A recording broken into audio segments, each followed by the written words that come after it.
હવે આપણા ચેપ્ટરનો આ 70% અભ્યાસક્રમ બાકી રહેલો છે તેનો લાસ્ટ ટોપિક છે એટલે કે આપણો ગતિનો બીજો નિયમ. તો કે ગતિનો બીજો નિયમ શું છે? તો આ સમજીએ પહેલા થોડીક નાની એવી જાણકારી લઈએ આપણે કે ન્યૂટનના ગતિનો પ્રથમ નિયમ શું છે? તો કે જ્યાં સુધી આપણે પદાર્થને બાહ્ય બળ ન લગાડીએ, બરાબર, જ્યાં સુધી પદાર્થને આપણે બાહ્ય બળ ન લગાડીએ ત્યાં સુધી વેગમાં ફેરફાર થાય નહીં. એટલે કે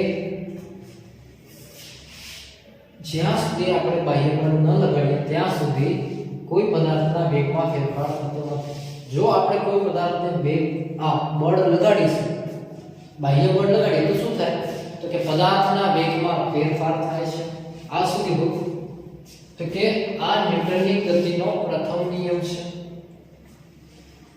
બરોબર. તો આના પરથી એટલે ખબર પડે કોઈ પદાર્થ સ્થિર અવસ્થામાં છે અને ગતિમાં લાવવો હોય તો આપણે શું કરીશું? બળ લગાડીશું, બાહ્ય બળ લગાડીશું. અથવા ગતિમાં હશે પદાર્થ પહેલેથી અને જો એની ગતિમાં ફેરફાર કરવો હશે, તેના વેગમાં ફેરફાર કરવો હશે તો શું કરીશું? તો બાહ્ય બળ લગાડવું પડશે. પરંતુ અચળ વેગથી ગતિ કરવા માટે કોઈ બાહ્ય બળની જરૂર રહેતી નથી. તો અહીં થાય છે કે પદાર્થના વેગમાં ફેરફાર થાય છે, બરાબર. જ્યારે બાહ્ય બળ લગાડીએ ત્યારે શું થાય? પદાર્થના વેગમાં ફેરફાર થાય છે. તો આપણે તો જાણીએ છીએ કે જો એકમ સમયમાં પદાર્થના વેગમાં ફેરફાર થતો હોય તો એને પ્રવેગ કહેવાય. તો આપણે એવું કહી શકીએ કે જ્યારે બાહ્ય બળ લગાડવામાં આવે છે પદાર્થને ત્યારે તે પદાર્થ પ્રવેગી થાય છે, એટલે કે પોતાના વેગમાં ફેરફાર કરે છે, એટલે કે પ્રવેગ પ્રાપ્ત કરે છે. બરાબર, આટલો ખ્યાલ આવ્યો. ત્યારબાદ શું છે કે હવે જો આપણે આ પ્રવેગ પ્રાપ્ત કરે છે, એ પ્રાપ્ત કરેલો પ્રવેગ શેના પર આધારિત હશે? તો આપણે બધા કહીશું કે જેટલું બળ આપીશું એટલો પ્રવેગ પ્રાપ્ત કરશે. ખ્યાલ આવે કે આપણે ધારો કે પદાર્થ છે આપણો, બરાબર, એ અચળ વેગથી ગતિ કરે છે. હવે એ વેગને આપણે ફેરફાર કરવા માટે આપણે કોઈ બળ આપીશું. તો એ બળ આપીશું, જેટલા પ્રમાણમાં આપણે બળ આપીશું એટલા પ્રમાણમાં શું થશે? એના પ્રવેગમાં ફેરફાર થશે. તો અહીં એ કહી શકીએ કે પ્રવેગમાં થતો પ્રવેગ, બરાબર, અહીં જે પ્રવેગ છે એ બળ પર આધારિત થશે. પરંતુ આપણને એ પણ ખબર છે કે બળ છે તો માપી શકાતું નથી, પ્રત્યક્ષ રીતે તો માપી ન શકાય, તેને અનુભવી પણ શકાતું નથી, પણ એના માત્ર પ્રભાવને અનુભવી શકાય છે. બરાબર. તો બળને માપવું કઈ રીતે? તો એના માટે આપણે આખી વસ્તુ સમજવાની છે. ન્યૂટનના ગતિનો બીજો નિયમ, એના જે સમજીશું એના પરથી ન્યૂટનના ગતિનો બીજો નિયમ આવ્યો છે. તો એના માટે સમજીએ પહેલા તો કેટલાક ઉદાહરણ જોઈએ આપણે કે જ્યારે આપણે ટેબલ ટેનિસ જોઈએ છે, બધા ખ્યાલ હશે ટેબલ ટેનિસ રમવાનું છે કે નાની દડીથી રમે છે. તો એ ટેબલ ટેનિસ રમતા હશે ત્યારે જે દડી છે એ કોઈ વ્યક્તિને પ્રેક્ષક પાસે જશે તો શું થશે? તો એ દડી શું કોઈ પ્રેક્ષકને વગાડશે? તો કે ના, કે એ વાગે નહીં એટલી. અને જો એવી જ કન્ડિશન લીધી હોય કે ક્રિસ ગેલ છે એને સરસ મજાના આઈપીએલમાં 6 લગાવી હોય, વર્તમાન સમયમાં તો સ્ટેડિયમની અંદર પ્રેક્ષકો છે, પરંતુ જ્યારે હાલત આપણી જે મહામારી છે એકદમ દૂર થઈ જશે, ત્યારે એકદમ વાતાવરણ શાંત થઈ જશે, ત્યારે તો પ્રેક્ષકો હશે. ત્યારે ક્રિસ ગેલે મારેલો 6, ત્યારે જે બોલ હશે એ કોઈ પ્રેક્ષકને જઈને વાગશે તો શું થશે?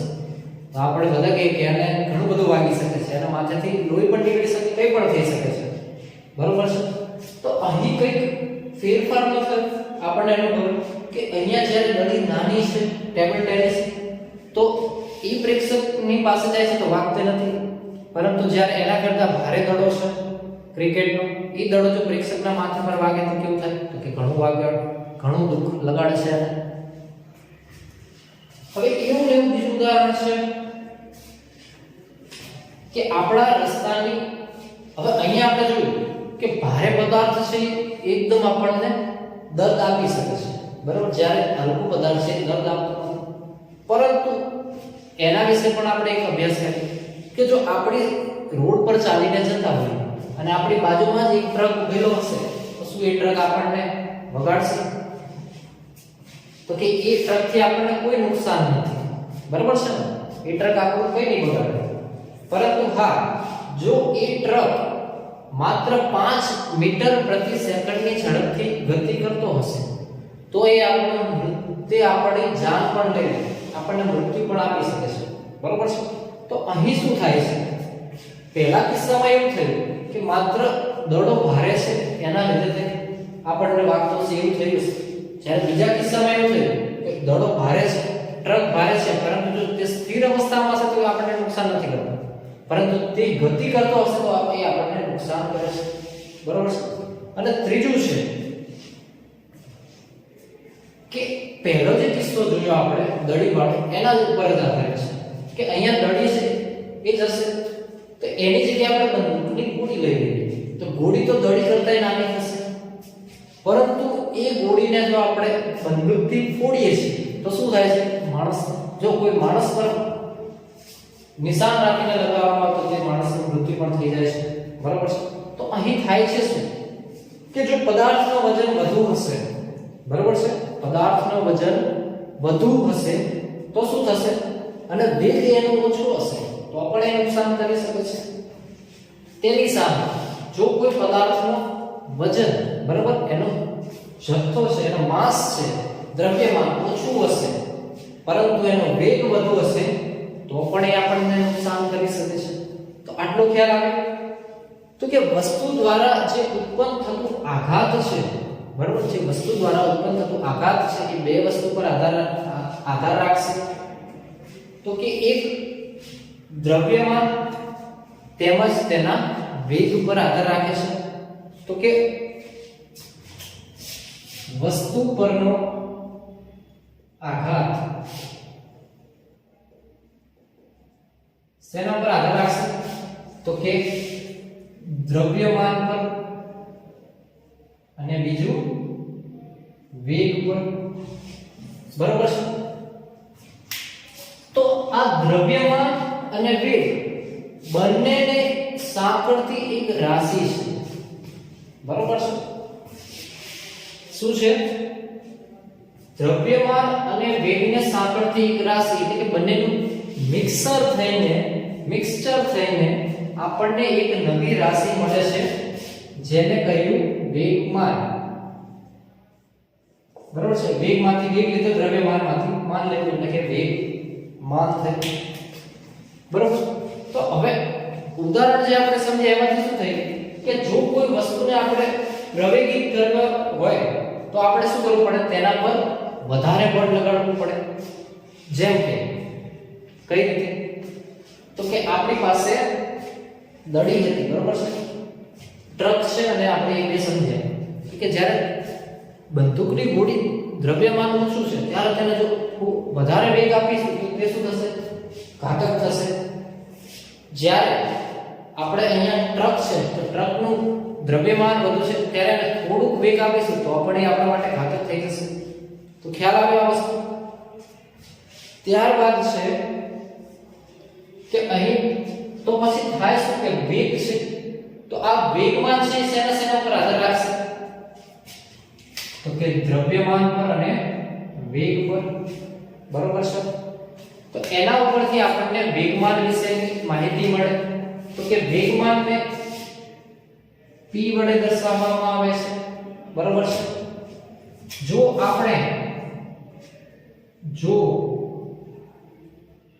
પદાર્થના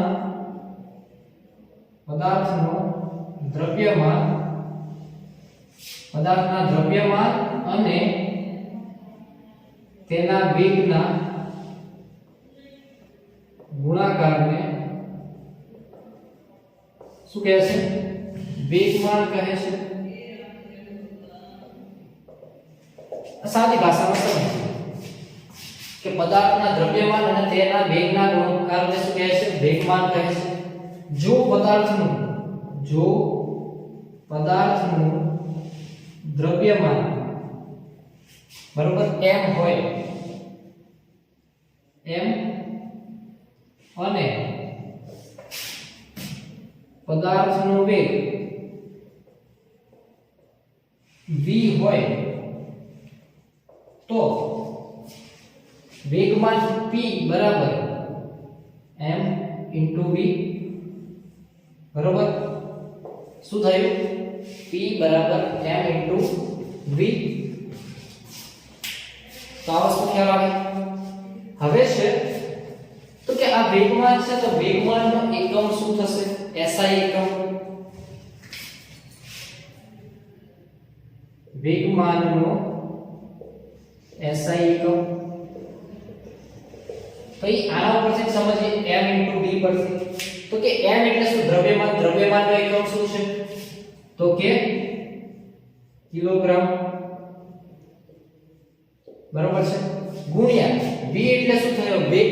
તો વેગનો SI એકમ શું છે? તો કે મીટર પ્રતિ સેકન્ડ. તો કે કિલોગ્રામ * મીટર છેદમાં સેકન્ડ, જેને સાંકેતિક રૂપે આપણે લખી શકીએ kg * m * s ઇન્વર્સ. બરાબર છે. આ s ઇન્વર્સ s ની -1 ઘાત એટલે s છેદમાં આવશે. આ સિવાય એનો cgs એકમ છે વેગમાનનો cgs એકમ શું થશે? તો કે ગ્રામ સેન્ટીમીટર છેદમાં સેકન્ડ, જેને સાંકેતિક રૂપે લખીશું g * cm * s ઇન્વર્સ. તો ખ્યાલ આવ્યો બંનેનો SI એકમ અને cgs એકમ. બરોબર છે. હવે આપણે જાણીએ છીએ કે જે આપણું વેગમાન છે, વેગમાન બરાબર દ્રવ્યમાન ગુણ્યા વેગ થશે. તો વેગ કેવી રાશિ છે? તો કે સદિશ રાશિ છે. તો અહીંયા વેગ અને દ્રવ્યમાન બંનેનો ગુણાકાર થાય છે. તો વેગમાન કેવી રાશિ થશે? સદિશ રાશિ થશે. બરાબર. સદિશ રાશિ એટલે શું? તો કે અહીંયા વેગમાન છે એ મૂલ્ય અને દિશા બંને પર આધારિત થશે. એટલે કે વેગમાન સદિશ રાશિ છે અને આ વેગમાનની દિશા કઈ હશે? તો કે વેગમાનની દિશા વેગની દિશામાં હશે. તો ખ્યાલ આવે વેગમાનની દિશા કઈ બાજુ હશે? તો કે વેગની જે દિશા હશે એ દિશામાં વેગમાનની દિશા મળશે. આ હજુ આપણે ન્યૂટનના ગતિના બીજા નિયમ સમજ્યા એના પહેલા જરૂરી છે વેગમાન એના વિશેની માહિતી મેળવી. તમારે લખવું હોય તો લખી લેજો અને સ્ક્રીનશોટ પાડવો હોય તો સ્ક્રીનશોટ પાડી લેજો અને ફરીવાર તમે ચોપડામાં ઉતારી લેજો.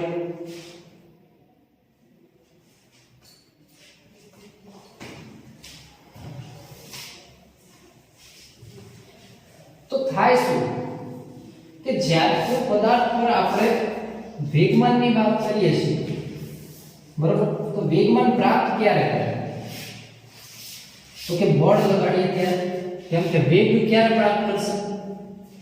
કે બળ લગાડીએ ત્યારે. તો બળ કેટલું લગાડીશું તેના ઉપર આધાર રાખશે. તો કે એ પદાર્થના વેગમાન, એ પદાર્થનો માસ છે, જે દ્રવ્યમાન છે એના ઉપર સમજીએ કે ધારો કે આપણી પાસે એક પૂંઠાનું બોક્સ છે અને એક લાકડાનું બોક્સ છે. તો પૂંઠાના બોક્સને ખસેડવા માટે આપણે શું કરીશું? તો કે પૂંઠાના બોક્સનું દ્રવ્યમાન કેવું છે? ઓછું છે. જ્યારે લાકડાના બોક્સનું દ્રવ્યમાન વધારે છે. તો બળ ક્યાં વધારે લગાડીશું? તો કે લાકડાના બોક્સમાં. બરોબર છે. તો જ્યાં બળ વધુ લાગશે, બરોબર, એ વસ્તુ ખ્યાલ આવી ગઈ કે કઈ જગ્યાએ વધુ બળ લગાડીએ છીએ. તો અહીં થાય છે કે આપણે જે બળ લગાડીએ છીએ, બરોબર, એટલે કે સંતુલિત બળ અને અસંતુલિત બળ વિશે સમજીએ કે જ્યારે લાકડાના બોક્સમાં જો આપણે અસંતુલિત બળ લગાડીએ છીએ ત્યારે શું થાય છે તેના વેગ તે પદાર્થ એટલે કે આપણો બોક્સ ગતિમાં આવે છે બરોબર છે એટલે કે વેગ પ્રાપ્ત કરે છે હવે એ બળ આપણે કેટલા પ્રમાણમાં લગાડ્યું છે જો વધારે બળ લગાડ્યું છે તો વધારે વેગ પ્રાપ્ત કરશે અને જો ઓછું બળ લગાડીશું તો ઓછું વેગ પ્રાપ્ત કરશે તો આપણે સમજવાનું છે હવે ગતિનો બીજો નિયમ બરાબર છે તો ગતિનો બીજો નિયમ છે કોઈ વસ્તુના વેગમાનના ફેરફારનો દર શું છે કોઈ વસ્તુના વેગમાનના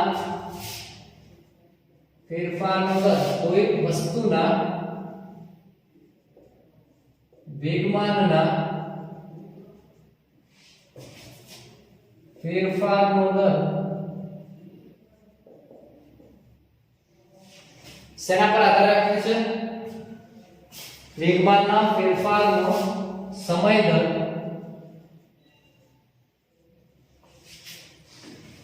તેના પર લાગતા સમય દર તેના પર લાગતા અસંતુલિત બળ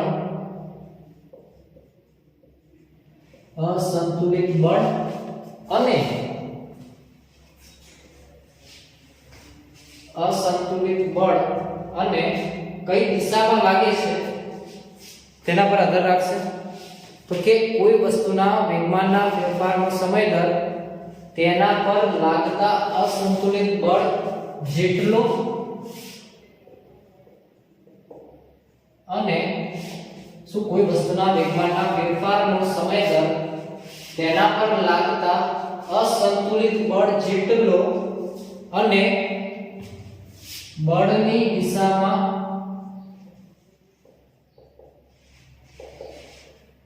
હોય છે શું કીધું કોઈ વસ્તુના વેગમાનના ફેરફારનો દર સમય દર તેના પર લાગતા અસંતુલિત બળ જેટલો એટલે કે એના પર લાગતા અસંતુલિત બળ જેટલો અને બળની દિશામાં હોય છે તો કે એ કઈ રીતે સમજીએ તો એના માટે એક ઉદાહરણ સમજીએ કે આપણે એક ગાડી છે બરોબર એક ગાડી છે બંધ અવસ્થામાં પડી છે એ ગાડીને આપણે ધક્કો મારવાનો છે આપણે સૌ જાણીએ છીએ કે ગાડીને પહેલા ગેરમાં રાખીને ધક્કો મારીએ વ્યવસ્થિત તો એ ગાડી ચાલુ થાય હવે અહીંયા એક ગાડી છે એ ગાડીને માત્ર 1 મીટર પ્રતિ સેકન્ડ જેટલો ધક્કો મળે બરાબર એટલો વેગ પ્રાપ્ત કરે તો એ ગાડી ચાલુ થઈ જાય બરાબર છે હવે થાય છે શું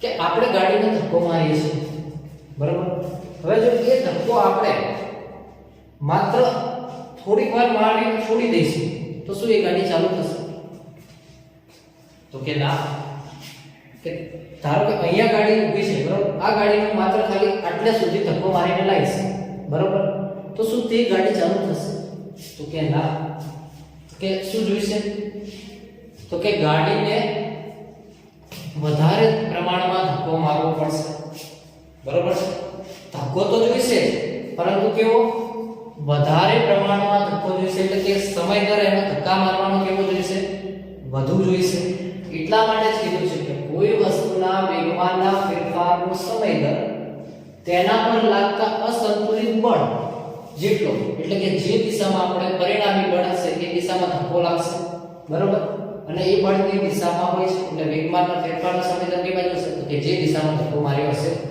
એ દિશામાં તો ખ્યાલ આવી ગયો તો કે અહીંયા છે ગતિનો બીજો નિયમ જે કોના દ્વારા આપવામાં આવ્યો છે તો કે ન્યૂટન દ્વારા આપવામાં આવ્યો છે ખ્યાલ આવી ગયો તો અહીં આપણે પ્રકરણ નંબર 9 બળ અને ગતિના નિયમોમાં આટલો અભ્યાસ કરવાનો છે હવે પછીનો આગળનો ચેપ્ટર છે જે આપણે આગળના વિડિયોમાં ભણીશું